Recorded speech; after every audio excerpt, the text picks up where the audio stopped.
The Arizona Cardinals' plan at quarterback now feels like it's crystal clear, and Cards fans, they're probably going to hate it. Get that stuff out of here. It's Southwest Bias. Fire it up. What's going on? It's Southwest Bias. Bo Brock, or Espo, hanging out in for Greg Esposito. Espo, he's going to be out for the next couple days. I'm going to be hanging out.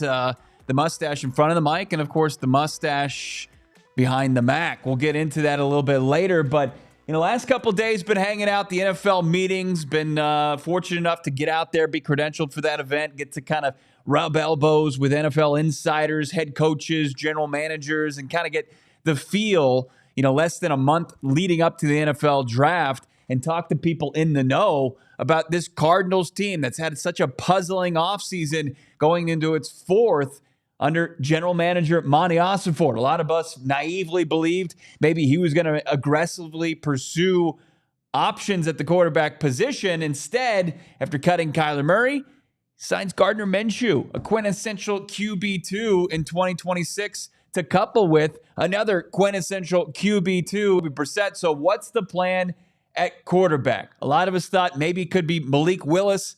They were in, but not in, and you had the Dolphins seek through their couch cushions enough cap money to make that deal happen, and the Cardinals have just kind of overlooked or kind of gazed, maybe perused the quarterback market, but not done anything too seriously to address the position. So after the last couple days, hearing Michael LaFleur's comments and his availability on Monday, where the overarching theme was the quarterback position. Where do we stand right now with the Cardinals in that spot, the most important position in all of sports? LaFleur said that. I've said that. Many people say that because it's true. If you don't have a quarterback, what are you doing in the NFL? Probably not winning a lot of football games. As far as the Cardinals in this plan, it's crystallized, in my opinion, and it's not one that you're going to like. It's not one that I think the fan base should be like opening their arms and saying, come on in here. Let's just work through this together. This has been as brutal as it gets for any fan base. The sludge, as far as trying to find consistent success, it continues. But I think as far as this plan, it's a necessary discomfort plan at the position. This is an organization coming back and asking for more patience.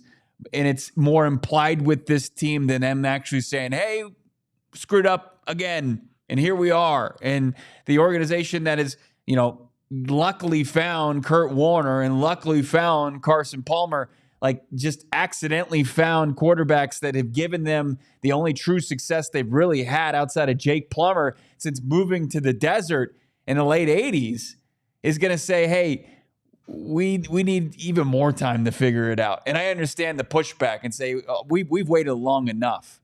We've waited for long enough. And B's saying, yeah, the fans deserve more. They absolutely do. And that's what this is. The entire thing is about.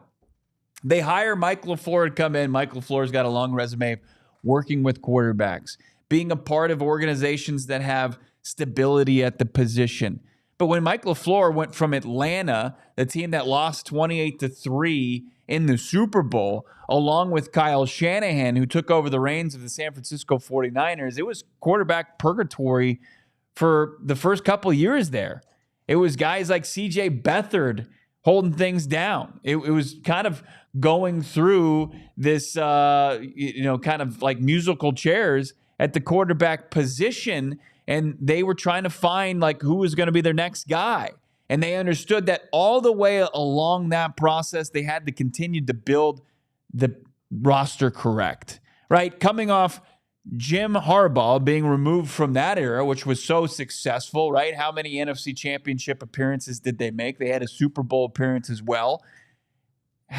what did they have to do? They had the homeless head coach in Jim Tom Sula for a short bit.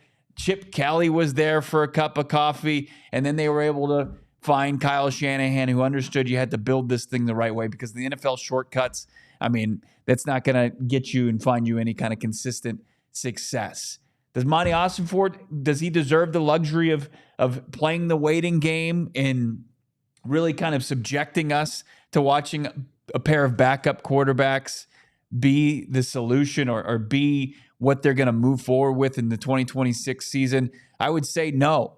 I mean, looking at 15-36, that's usually not a record that you have on your resume that says, hey, yeah, come back for another season. And you know what? You actually get the luxury of potentially, we're going to give you assurance as it stands right now that you could potentially see the 2027 season, and that's where you look to for the quarterback position. That doesn't mean that it can't include along the way a Ty Simpson. It can't include a Carson Beck. It can't include monitoring the trade market and looking at Will Levis or some of these other veterans out there. I mean, that's what this is about. That's what I think this Cardinals team has now become, is that they have to be obsessed with evaluating the quarterbacks that are available and what they're doing and how they're going to tweak their room, because their room obviously needs help. And Mike LaFleur is fully aware of that. But he understands getting into business with Ty Simpson and saying, we're drafting this guy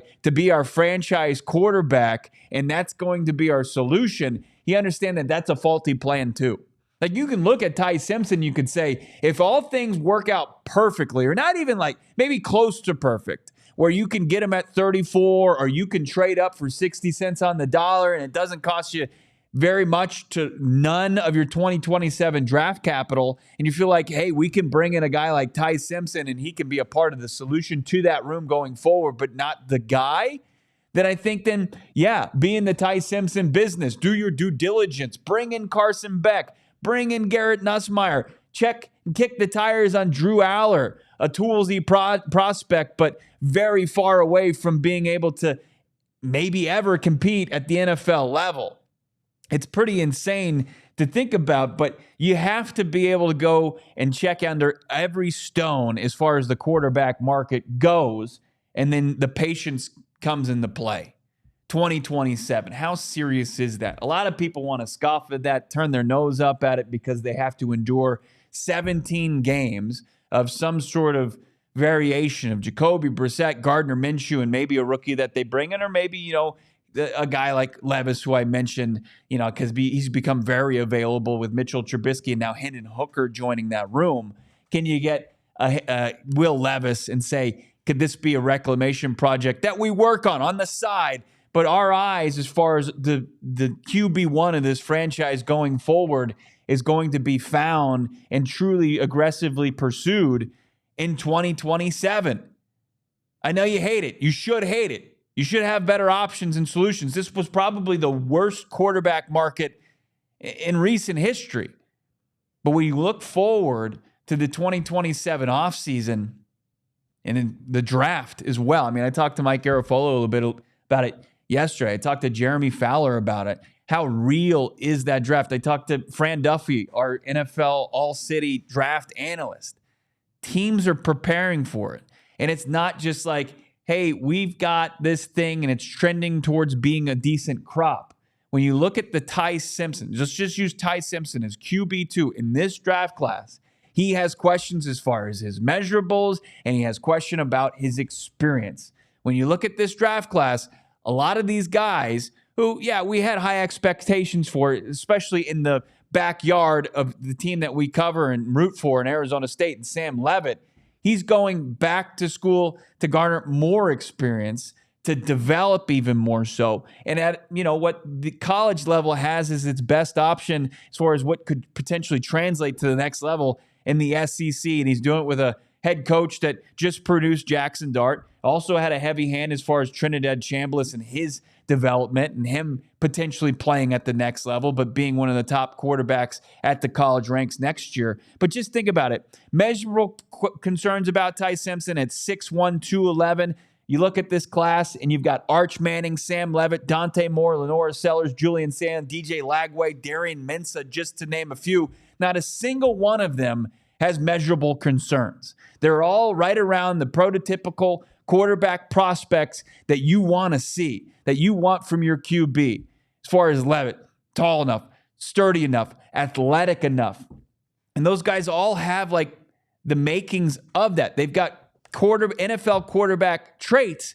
And what are all of them doing with the luxury of fat NIL checks at the college level? They get to develop even more so. So the experience thing, like you've got guys that are returning that already have more starts than Ty Simpson that are going to have even more so in 2026 that you're going to be able to look to and say, hey, there's a lot more figured out about this guy. And these are guys that, whether or not they come surefire first-round picks, they're guys that say he's got a lot of experience. He's been at the top of, the quarterback at some really good programs and at the D1, at the FCS level that we want to maybe take a look at.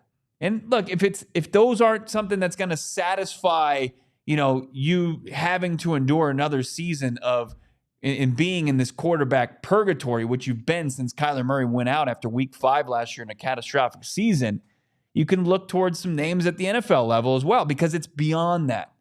It wasn't just a bad draft class. It was like outside of Kyler Murray, there weren't any true quarterback options. You could look at Malik Willis, but there's still concerns. We admitted it as we wanted and pounded the table for Fowler's latest.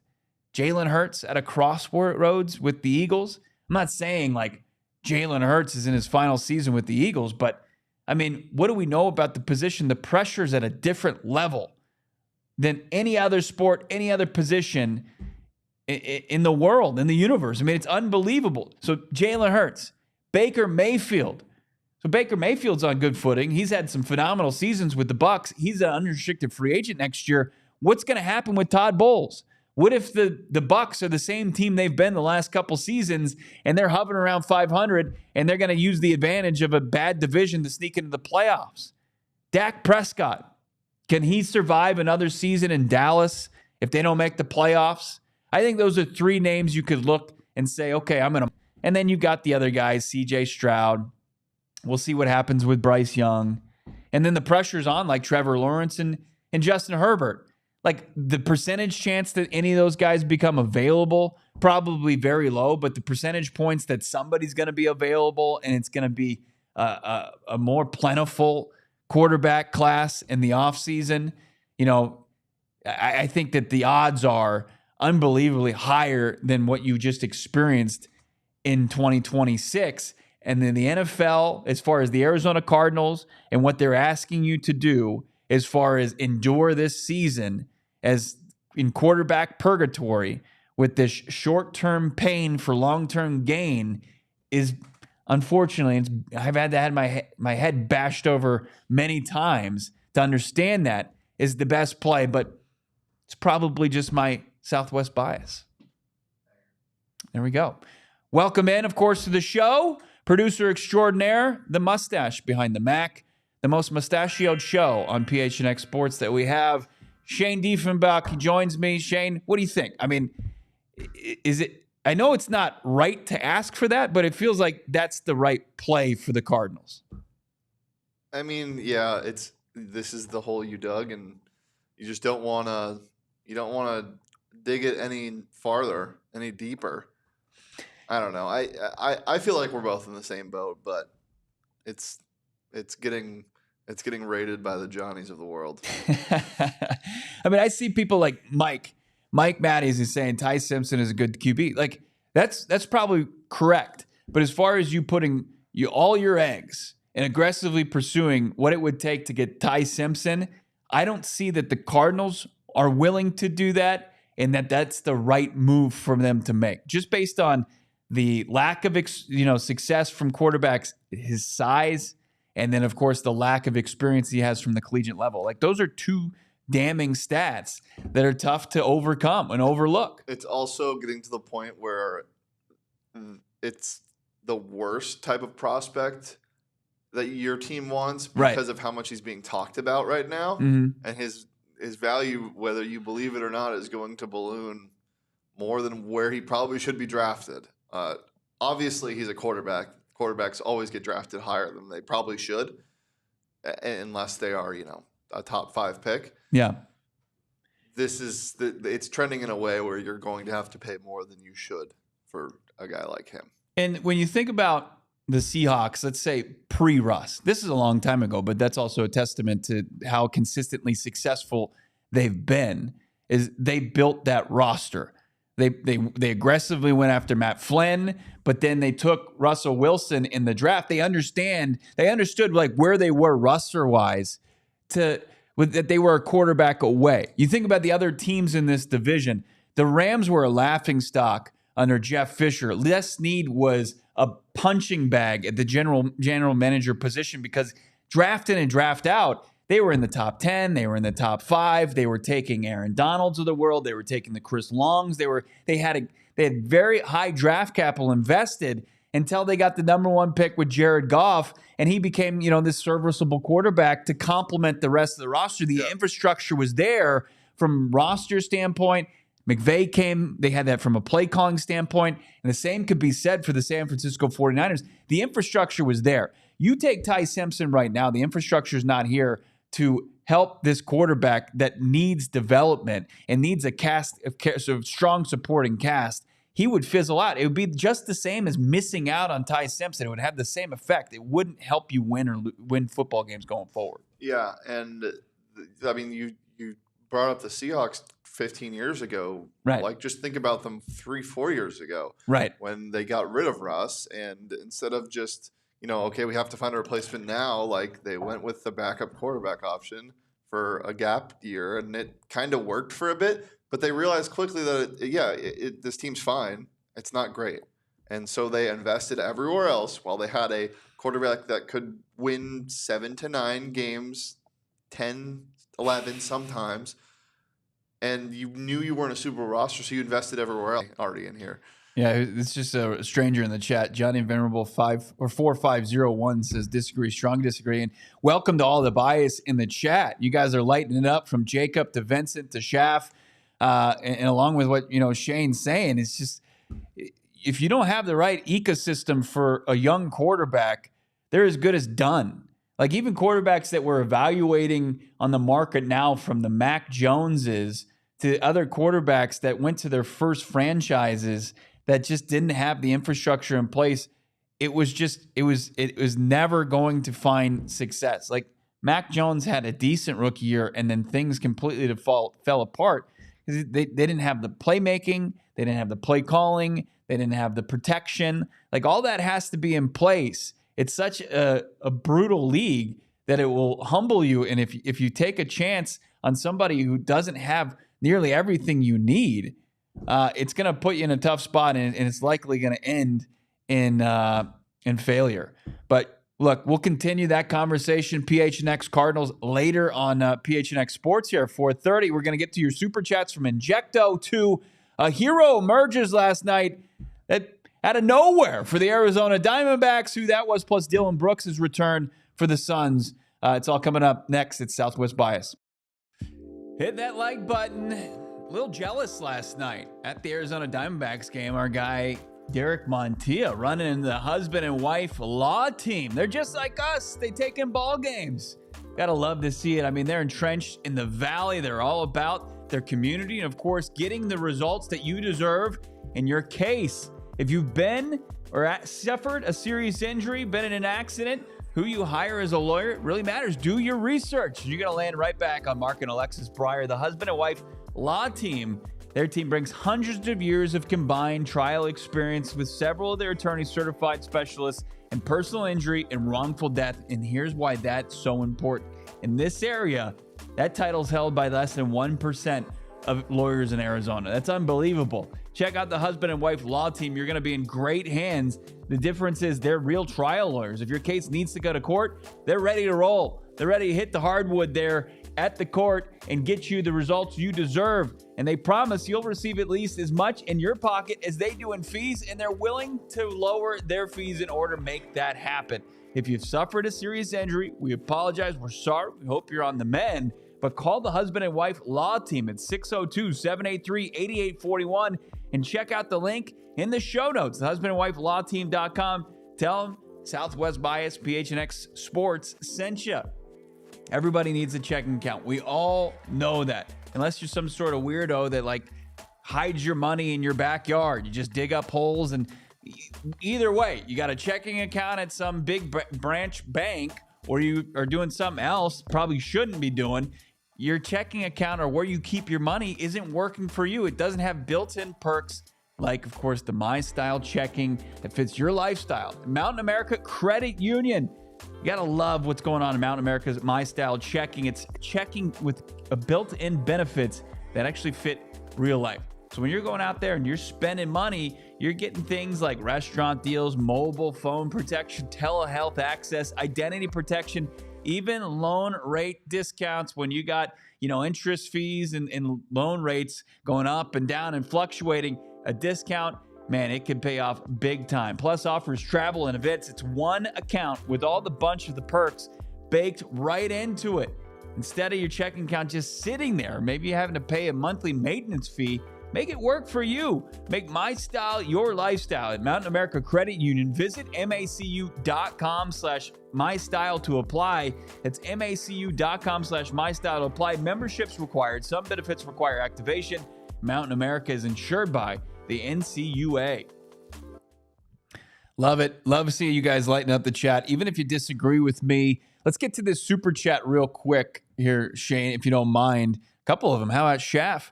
Espo needs to talk about this crazy offer from the Jets. 4 number ones for the top pick. That's just crazy. But then again, it's April 1st. He had me going there for a second. I was like, wait a second. Didn't they say they weren't going after like more than 3 first-round picks? The Browns had recommended 5. And Injecto, I think would much rather wait for Nussmeier or even Beck in the later rounds rather than trade up for Simpson, because at least they have games under their belts. And then I saw Bees. I like that, Injecto. Bees saying, the 26 class was trending just like the 27 class, but you had inexperienced Levitt and Sellers and Sayin and all these, and Mensa and all these guys that were, rising redshirted sophomores and juniors, even Arch Manning. Like, these guys are going to come out as seasoned college players with all the traits and the measurables you're looking for. So it's like, you're not going to say like, well, Sam Levitt, what's the tape say? We've got 9 games where it's good, and then we've got 6 games where it's really inconsistent, like with Ty Simpson. I mean, Ty Simpson is, you're taking a guy that was an inconsistent quarterback, undersized in his last stop, and then he's replacing a guy here in the desert at the NFL level that people have criticized and said he's undersized, he's inconsistent. So you're just going to sign right back up for that? You think like Ty Simpson's just going to like figure it out immediately at the NFL level, given the state of the Cardinals right now, and it's just going to be all well and good? I mean, it's going to be a rocky road. I think the best plan of, like, if Ty Simpson's wearing a Cardinals uniform, I hope the path to that is 34th overall, or really the minorest of trade ups. We got our guy Dave, before I get into the Dillon Brooks return, and of course the debut of our new Valley hero. Dave saying Cards offseason has gotten to JV and now Espo. Bo, take your vitamin C. Yeah, you know what? It's we're Johnny's gonna he's on the mend. He's feeling a lot better. Espo is feeling good. He's just gonna be out. He needs the next couple days. But yeah, I mean, look, this offseason's taking a toll, and that doesn't fall short on me. I'm not discounting what the fan base has been put through. Like, I was firmly in the camp of go after a guy like Malik Willis, aggressively try to find quarterback solution this offseason. It just wasn't in the cards, and that shouldn't be something that should say, well, let's just move forward. Like, that's a strike against the general manager that has many strikes against him. If things continue to go awry with this organization in 2026, he shouldn't see a 5th season. All right, pivoting real quickly, because I would be remiss if I didn't say Dillon Brooks came back in the most Dillon Brooks way possible last night, Shane. It was less than a minute and a half before he got his first technical, But then he had a foul-plagued game, and he really couldn't make his impact that people were expecting to see return. It was a nice Devin Booker performance, but it was also another frustrating loss for the Suns, who follow the Orlando Magic, 115-111. Any concern last time? And I think, as much as the end result was frustrating, you saw some decent things that you wanted to see in the return of Brooks. Yeah, I mean, the true scare is the clutch time. I mean, they've been horrible in the last 3 minutes of games in the past 8-10 games. And that obviously is going to be a very important time in the play-in and playoffs. So, yeah, especially with the potential matchups you may have in the play-in, that does definitely cause for concern. However, still no Mark Williams. This is the first game back with Dillon Brooks. Like, Book and Green are both playing very well, except for last night. Jalen Green was pretty bad. Yeah. But there's still a lot of positives to take out of the past week. Well, and then also, like, your fate is pretty much sealed with where you are. I mean, it doesn't feel like there's any maneuverability. It's you're playing game bound. Now, can you get as healthy as possible? Can you get in the best spot possible to be trending the right direction come the play-in? Out of nowhere last night, the Arizona Diamondbacks, I believe he's their 27th ranked prospect of their top 30, came out with a meager infield single to start off his career, and then became the greatest Diamondbacks player ever in Jose Fernandez. And as the team came storming back past the Detroit Tigers last night, it avoided a 1-4 start. Jose Fernandez, he hit his first homer in the 4th inning of his career in his debut, and then proceeded to launch a go-ahead 3-run bomb in the 8th inning as the Diamondbacks took out the Detroit Tigers 7-5.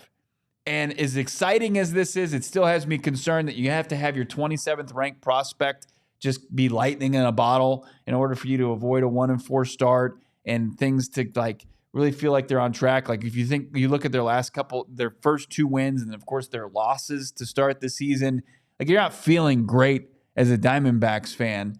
But at the same time, I mean, if you can find production from somewhere else outside of your main guys like Corbin Carroll and, Ketel Marte and the usual suspects, that's always going to add to this lineup. But man, I mean, that's what's great about the game of baseball. It's like people literally say, like, you can see something happen that in the long history of the game you've never seen happen before. Like, it's not exactly what happened with Fernandez, but like, nobody was saying, oh man, I can't wait to see Jose Fernandez's debut.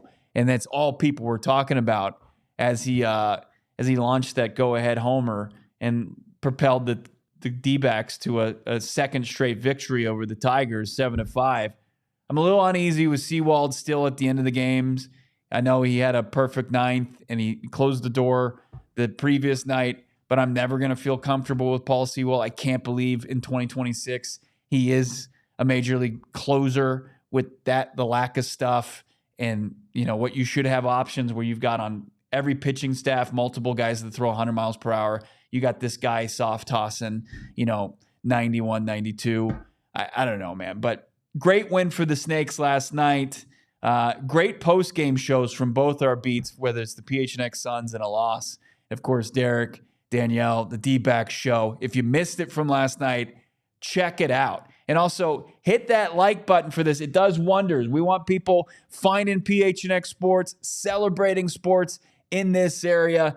Only way we can do that is getting in front of more people. The way you can help, hit that like button and subscribe if you haven't done so as already. Do we have any more super chats? I think we covered them all. We're all good. You guys lighten up the chat, but appreciate everyone. I'm going to be filling in the rest of the week for Espo, where it's going to get weird if I'm not talking Cardinals, just like it was for like the last 5 minutes there. You're like, why is Bo rambling on about Suns basketball? What the hell does he know? What does he know about D-backs? But we're going to be here. We're going to be hanging out. Deb, Bruce, Naheem, Shaf, Hello, 1721. Even Johnny, I saw you, man. Thanks for joining us. And Shane, incredible work. We'll be back with you tomorrow with the bias as it continues at 11. 4:30, it continues to PHNX Cardinals. See you then. We